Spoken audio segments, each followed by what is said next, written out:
Alô, amigos aí da TV Cidade, via Cabo TV, Canal 6. Nas nossas entrevistas, hoje eu convidei aqui o pastor Cláudio para ser o nosso entrevistado. Vamos começar, como eu sempre digo aqui nos meus programas, do início, né? Quem é pastor Cláudio? Bom, meu nome é Cláudio Siegfried Schäfer.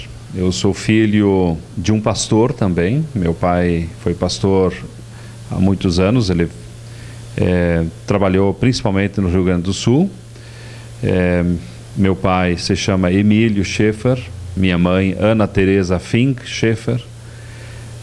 Meus pais são argentinos. Eles nasceram na Argentina, cresceram na Argentina. Meu pai fez a faculdade de teologia na Argentina, foi ordenado pastor também lá e veio pela missão da igreja ao Brasil. Se radicaram, na primeira paróquia deles foi em 3 de Maio, Rio Grande do Sul. Foi lá que eu nasci, em 1962. Depois nasceram meus 2 irmãos, uma irmã e mais um irmão. E uma parte da minha vida, então, eu vivi em 3 de Maio, e outra parte vamos dizer assim, a adolescência, eu vivi em Panambi. Meu pai foi transferido para Panambi, então foi lá que eu passei a minha adolescência. Com 15 anos, então, tive a oportunidade de ingressar num internato em Ijuí, onde eu fui para fazer o meu 2º grau. Estudei na escola estadual Rui Barbosa, e no internato nós fazíamos um curso teológico, chamado pré-teológico, que era a preparação para o ser catequista, né? E o teológico para a atividade pastoral. Então eu passei dos meus 15 anos até os 22 anos, eu passei no internato. Eu tive uma vida de seminarista, uma vida um pouco isolada do mundo por aí, apesar de a gente estar bastante envolvido nas comunidades, mas assim, a vida de internato é um pouco diferente do que estar em casa com os pais. Fechado lá, só nos estudos, e saía para trabalhar nas comunidades mesmo, né? Exatamente, né? E o internato lá em Ijuí, ficava na linha 4 leste, ainda existe até hoje, foi fundado por norte-americanos, tinha uma intenção inicial de auxiliar os filhos de pequenos agricultores para terem oportunidade de estudo, mas também com uma visão de preparação para a atividade como catequista nas comunidades. E depois, mais tarde, quando as primeiras turmas foram passando, se sentiu a necessidade também de criar um curso teológico. Então foi lá que eu fiz toda a minha preparação teológica e me graduei em dezembro de 1985. Então a minha trajetória assim, da juventude foi a vida de seminarista. E aí fiz o meu período prático de habilitação ao pastorado no sudoeste do Paraná, numa cidade chamada Santo Antônio do Sudoeste. Antigamente se dizia que era a cidade do faroeste lá. Qual foi a cidade que o senhor fez a sua primeira estreia, vamos dizer assim, como pastor da Igreja Luterana? Bom, o primeiro culto que eu celebrei já agora como pastor foi lá no meu período prático de habilitação ao pastorado, na cidade de Santo Antônio do Sudoeste. Isso durou 1 ano. Isso foi durante 1 ano que eu estive lá, e daí então no final do ano a igreja me designou para o primeiro campo de trabalho, então como titular de uma paróquia. E aí então eu fui designado para atuar em Cascavel, no Paraná também. E de lá quantas comunidades já passou até chegar aqui em Brusque? Bom, a primeira paróquia foi então Cascavel. Depois nós fomos transferidos para 3 de Maio, minha terra natal. E de 3 de Maio nós fomos transferidos para Marechal Rondão. Ficamos uma temporada muito curta em Marechal Rondão. De Marechal Rondão nós fomos a Ijuí, a cidade de Ijuí, onde eu me formei. E de Juí nós fomos então para São Leopoldo. São Leopoldo, ficamos apenas um ano. Foi assim já programado para ser um ano. Era um ano de oportunidade que a igreja me ofereceu para ampliar também os estudos. E aí houve a possibilidade de se candidatar para uma outra paróquia. Naquele momento, quando nós estávamos lá em São Leopoldo, isso foi em 96, nós soubemos que a paróquia de Brusque estava sem pastores. Haviam 2 pastores que haviam saído daqui. Era o pastor Anildo, que foi transferido para Jaraguá do Sul, e o pastor Roland, que foi naquela época para a Alemanha. Bom, então nós nos candidatamos. Haviam 10 candidatos para essas vagas que estavam abertas aqui. E, aliás, até abriram uma vaga a mais. Eram 3 pastores que a paróquia estava contratando. Então, eu tive a felicidade de ser contratado naquela oportunidade. Então, em janeiro de 97, nós viemos a Brusque. Estamos aí até hoje. O pastor é um pouco diferente da Igreja Católica. Ele pode casar. Quando o senhor veio para cá, já estava casado? Sim, nós casamos, minha esposa e eu, nós casamos em março de 86. Eu a conheci lá no Paraná. A minha esposa é natural de Santa Rosa, mas nós nos conhecemos na região onde ela se criou, lá no oeste do Paraná, uma cidadezinha chamada Nova Santa Rosa, que fica entre Toledo e Marechal Cândido Rondão. Então nós nos conhecemos lá, casamos lá também, e aí depois, isso é no período que eu estava em Cascavel. Então, de Cascavel para frente, eu já era um pastor casado. Então, essa é uma oportunidade que pastores luteranos têm desde a Reforma, com Martim Lutero. Martim Lutero era monge agostiniano. A sua esposa, Catarina von Bora, era também uma monja, que abdicaram, então, dos seus votos de castidade na oportunidade da Reforma, e entenderam que o pastor, o líder da igreja, pode ser casado, né? Não que deve ser casado, mas ele pode ser casado, né? E Lutero entendia que era mais saudável para a vida do pastor e também para a comunidade que o pastor fosse casado.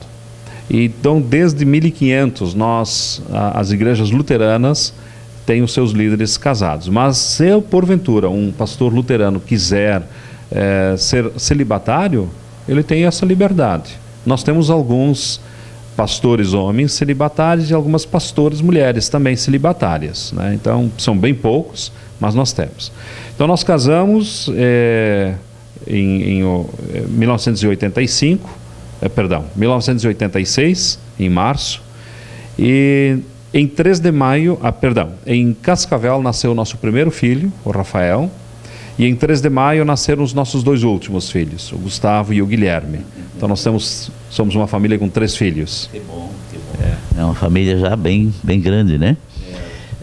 Como é que foi, vindo para Brusque, né, naquela data, conviver com tudo isso que estava acontecendo aqui em Brusque, porque foi uma época um pouco difícil, uma cidade nova para o senhor, né? Uma cidade nova, uma realidade diferente. Nós estávamos em São Leopoldo, numa metrópole, uma cidade enorme, né? Ligado ali a Porto Alegre. Mas era um desejo nosso. Como os nossos filhos eram pequenos, nós estávamos em busca de uma cidade menor, até por uma questão de qualidade de vida e segurança para os nossos filhos e para a família também. Mas assim, a nossa chegada a Brusque foi tranquila e a gente foi se acostumando. Claro que os costumes são diferentes, o jeito das pessoas viverem era um pouco diferente, mas não muito diferente do que nós estávamos já acostumados. Então foi tranquila a nossa adaptação em Brusque. Os nossos filhos cresceram aqui. O nosso filho mais velho hoje, o Rafael, está com 26 anos. Ele não está mais em Brusque, né? Já deixaram o lar paterno. Nosso segundo filho, Gustavo, também já é formado. O mais velho é administrador. O segundo, o nosso Gustavo, é engenheiro civil, está em Joinville. E o nosso caçula, que é o Guilherme, ele fez toda a sua vida estudantil aqui. Ele começou no Jardim 1 até o ensino médio, a finalização, todo o período escolar dele no Colégio Cônsul Carlos Renault. E hoje ele também está fazendo a Faculdade de Engenharia Civil, em Joinville, pela UDESC. E então esse ainda que a gente tem um pouco mais próximo, assim, que está mais em casa, pelo menos no período de férias, né? Mas a igreja luterana aqui em Brusque tem uma história a ser contada. E hoje ela está, a sua igreja principal, está passando por uma reforma, nada mais que justo, pelos tantos anos, né, que prestou a essa cidade, esta igreja, tanto para a parte de fé, né, de um grupo como é a igreja do luterano, mas também para a cidade como um cartão postal, que eu acho essa igreja um cartão postal na nossa cidade. É verdade. O ano passado, em 2013, nós festejamos e comemoramos os 150 anos da fundação da comunidade. Se bem que os primeiros colonos, imigrantes que vieram a Brusque eram luteranos, uma boa parte eram luteranos, eles não fundaram oficialmente logo na chegada à sua comunidade. Então demorou ainda alguns anos e o ano passado então foram celebrados os 150 anos e era o desejo, o ano passado, já que a nossa igreja, o nosso templo, tivesse passado por uma restauração. Mas diante do elevado custo de uma restauração de um templo antigo, que esse templo tem 119 anos agora, o ano passado estava com 118, nós entendemos que seria melhor então festejarmos os 150 anos em 2013 e a partir de janeiro, dia 6 de janeiro, foi celebrado o último culto, que é o aniversário da inauguração do templo. Ele foi inaugurado no dia 6 de janeiro, há 119 anos atrás. Então se decidiu que agora, pelos meses janeiro, fevereiro e março, e ainda abril, são 4 meses que a igreja vai passar por uma restauração. É o que está acontecendo nesse momento. Hoje, por exemplo, estão na finalização do telhado, da colocação do telhado. As telhas, todas elas foram trocadas, partes de madeira que estavam podres também foram substituídas. Mas o principal, que foi o motivo de fazer a restauração, era o grande índice de umidade nas paredes. Então nós tivemos que atacar isso antes que a igreja começasse a sofrer na sua estrutura. Então essa parte agora foi toda resolvida. O reboco, inclusive, também está recebendo um produto especial para que, como ele é levantado tijolo com barro e cal, que possa transpirar, para não dar aquele problema mais de umidade. E assim nós estamos preservando um patrimônio, como o senhor disse, cartão postal da cidade de Brusque, e que já está aí há 119 anos. E nós entendemos que essa igreja, ela merece ser preservada. O que assim, é difícil para uma comunidade é o custo de uma restauração. O orçamento, veja bem, está em torno de 600 mil reais. O primeiro projeto que foi feito, ele chegou a 300 mil. Depois, não, ele vai ter que subir um pouquinho mais porque tem mais coisas para fazer, chegou a 500. E agora ele está em torno de 600 mil. E nós temos que arrecadar isso. Né? O órgão de tubos também, já tem mais de 50 anos, precisava de uma restauração. Nós chamamos um mestre organeiro, que é um especialista que é vindo da Alemanha, ele está radicado aqui na nossa região do Vale do Itajaí, mas ele fez um orçamento assim que nos assustou, que para restaurar o órgão na empresa dele seria 400 mil reais, um pouquinho mais até. Então nós voltamos, estaca zero, então o órgão vai ficar para trás, vamos só fazer a restauração da igreja. Mas o presidente da nossa comunidade, o seu Sérgio Kunkenbecker, não se conformou com isso. Ele disse, não, nós temos que restaurar esse órgão. Então ele procurou e descobriu o neto do mestre organeiro que construiu o nosso órgão, que é o seu Fábio Bono. E esse Fábio Bono, lá de Novo Hamburgo, foi construído lá, inclusive o nosso órgão, pela empresa Bono. ele tem uma empresa que faz a restauração de órgãos e o valor ficou bem mais abaixo. Então ele vai ser restaurado também. Quero dizer isso assim com bastante alegria. Vai ser restaurado o órgão de tubos para que ele continue aí por muitos e muitos anos ainda acompanhando o louvor na igreja, né? Os casamentos, alguns concertos especiais, porque é um órgão assim muito especial, tem um som muito bonito. São 1.200 flautas, né? Então nós temos que preservar esse patrimônio que um dia o grande maestro Aldo Krieger se empenhou tanto com as famílias de Brusque, com as empresas de Brusque, para trazer esse órgão para cá. Então é mais do que a nossa responsabilidade preservar um patrimônio cultural como esse, para que as gerações que estão chegando ainda ouvindo esse maravilhoso som. Que é um som maravilhoso do órgão, né? E também tem outra, né? Preservar se faz muito necessário. Hoje em dia, pelo orçamento que vocês têm aí, talvez seja mais fácil botar abaixo e até fazer outra. Mas, veja bem, perde-se toda uma estrutura, perde-se toda uma história, né? Quem passa pela cidade dificilmente não dá umas piadas lá em cima e diz assim, lá está o nosso relógio. É verdade. E os sinos também fazem parte da história, né? De repente o barulho, assim, às vezes para alguns, assim, em determinados horários é um pouco inconveniente, mas faz parte da história, né? Faz parte da tradição, né? Se os sinos não dobrarem mais e não ouvirmos mais o badalar dos sinos, parece que a nossa cidade perdeu uma parte da sua alma, inclusive, né? Então o nosso relógio está aí, ele é um relógio mecânico, né? Ele precisa constantemente que alguém vá lá, mexe nos pesos para que, né?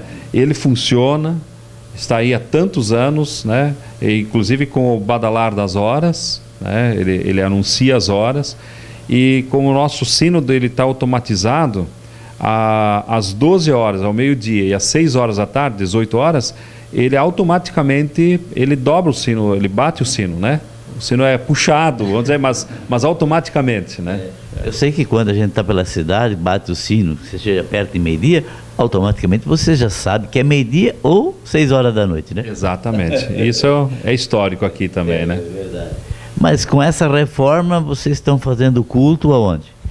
Bom, nesses meses da restauração da igreja, os cultos estão sendo celebrados no salão do Centro Evangélico.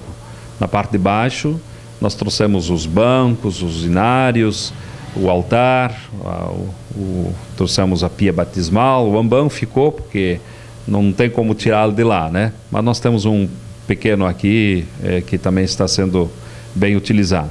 Então, por hora, os cultos estão sendo feitos aqui. Nós podíamos, talvez, até ter feito aqui no auditório do Centro Evangélico.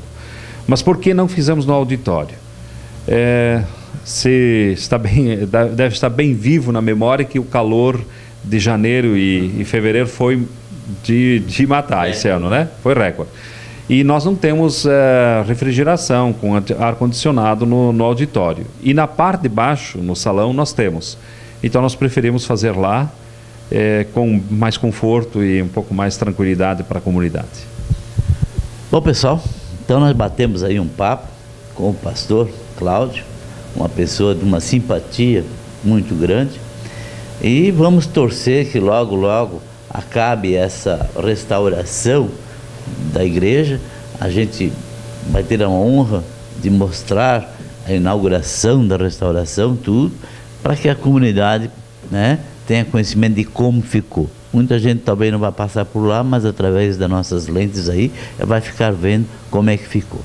Pastor Cláudio, deixo aqui o nosso canal para o senhor fazer os seus últimos comentários aí para a nossa comunidade.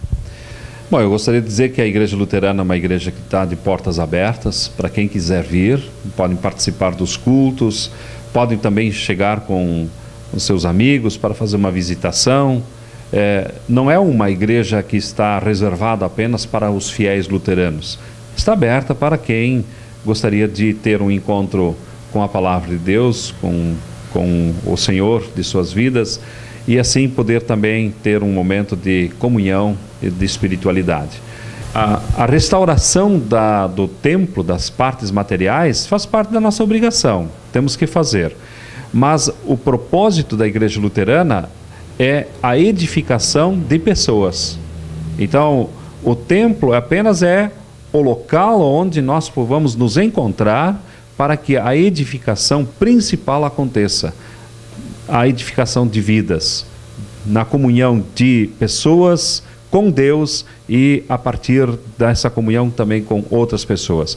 Para que assim nós possamos ser realmente igreja cristã, possamos ser uma igreja que vive o Evangelho, experimenta a vida em sua plenitude a partir da comunhão com Cristo. Então desejo que a paz de Deus permaneça no coração de todos e que a comunidade cristã ela tenha o seu testemunho vivo, um testemunho vibrante e cativante ao longo de todos os dias deste ano, e não só deste ano, mas de todos os anos até o final dos tempos. Então tá aí, pessoal. Com essas palavras, então a gente vai encerrando essa entrevista e vamos continuar aí com a nossa programação.